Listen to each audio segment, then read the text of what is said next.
উর্মির রান্নাঘরে আপনাদের স্বাগত। আজকে আমি বানাবো চিকেন বান। তার জন্য আমি একটা বাটির মধ্যে আধ কাপ মতন দুধ নিয়ে 1 ঢাকা মতন ইস্ট দিয়ে আমি ভিজিয়ে রাখবো 15 মিনিটের মতন, ও এর মধ্যে 1 চামচ চিনি দিয়ে দেব। এবার আমি ময়দাটা মেখে নেব।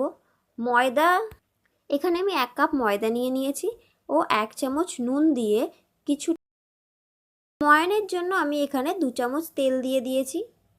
তারপরে ওই 15 মিনিট আগে ভিজিয়ে রাখা ইস্টটা এর মধ্যে দিয়ে ভালো করে মিশিয়ে নেব।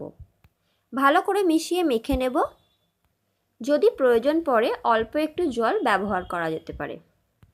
ডোটা খুব শক্তও না খুব নরমও নয়, তবে একটু নরম করে মাখতে হবে। মাখা হয়ে গেলে তেল মাখিয়ে ঢাকা দিয়ে রেখে দেব ঘন্টাখানেক।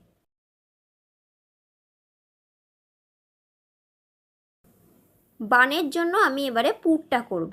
তার জন্য কড়াইতে আমি সর্ষের তেল দিয়ে তার মধ্যে তেজপাতা ফোড়ন দিয়ে পেঁয়াজ কুচি দিয়ে দিয়েছি। পেঁয়াজ কুচি ভাজা হয়ে গেলে এর মধ্যে রসুন বাটা 1 চামচ, 1 চামচ আদা বাটা দিয়ে আবারও ওটাকে কষিয়ে নিয়েছি। ভালো করে নেড়ে নিয়েছি। নেড়ে নেবার পরে একটা ক্যাপসিকাম কুচি এর মধ্যে দিয়ে দিয়েছি। দিয়ে আবারও সেটাকে ভালো করে নেড়ে নিয়েছি। এরপরে এখানে আমি কতগুলো বোনলেসের টুকরো চিকেনের দিয়ে আবার নেড়ে নিয়েছি ও 1 চামচ মতন টমেটো সস দিয়ে দিয়েছি। 1 চামচ জিরে গুঁড়ো, 1 চামচ ধনে গুঁড়ো, 1 চামচ হলুদ গুঁড়ো, 1 চামচ লঙ্কার গুঁড়ো ও 1 চামচ কাশ্মীরি লঙ্কার গুঁড়ো দিয়ে দিয়েছি। এখানে আমি ইপি মশলা ব্যবহার করেছি। 1 প্যাকেট ইপি মশলা এর মধ্যে দিয়ে দিয়েছি। 1 চামচ নুন দিয়েছি ও স্বাদ অনুযায়ী একটু বিট নুন দিয়েছি। 1 চামচ চিনি দিয়েছি। 1 মুঠো কর্ন দিয়েছি, সুইট কর্ন দিয়ে একসাথে নেড়ে চেড়ে জল দিয়ে ঢাকা দিয়ে দিয়েছি সিদ্ধ হবার জন্য। সিদ্ধ হয়ে গেলে চিকেনের পুরটাকে একেবারে নেড়ে নেড়ে শুকনো করে নিতে হবে। তারপর সেটাকে নামিয়ে নেব।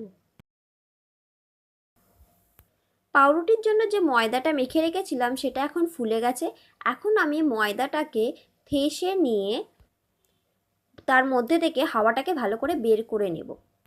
তারপর একটা থালার মধ্যে ওইটাকে নিয়ে ছুরি দিয়ে আমি 4টে ভাগে ভাগ করে নেব, কেটে নেব। আমি কাটার পরে লেচিগুলোকে এইভাবে তলা দিক দিয়ে নিয়ে মুড়ে গোল করে রেখে দেব।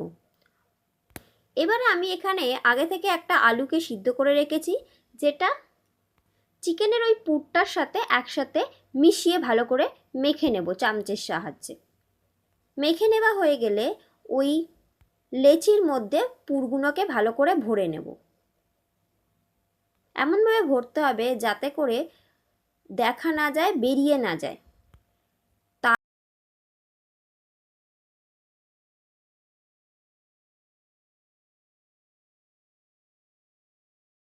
তারপরে একটা থালার মধ্যে ওই পুর ভরা বানগুলোকে থালার মধ্যে তেল মাখিয়ে ভালো করে ফাঁক ফাঁক করে বসিয়ে দেব এবং ওপর দিয়ে ভালো করে তেল ব্রাশ করে নেব।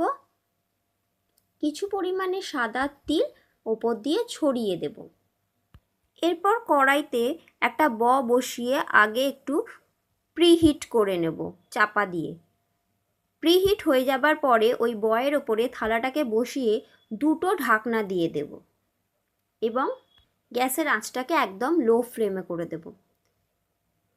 কিছুক্ষণ পরে পরে ঢাকনা খুলে বানের মাথাগুলোতে একটু তেল ব্রাশ করে দিতে হবে। তবে তেল ব্রাশ করে দিলে বানের কালারটা ভালো আসবে। এরকমভাবে 3 থেকে 4 বার 5 বার মতন বারবারে ঢাকনাগুলোকে খুলে ওপর দিয়ে তেল ব্রাশ করে দিতে হবে।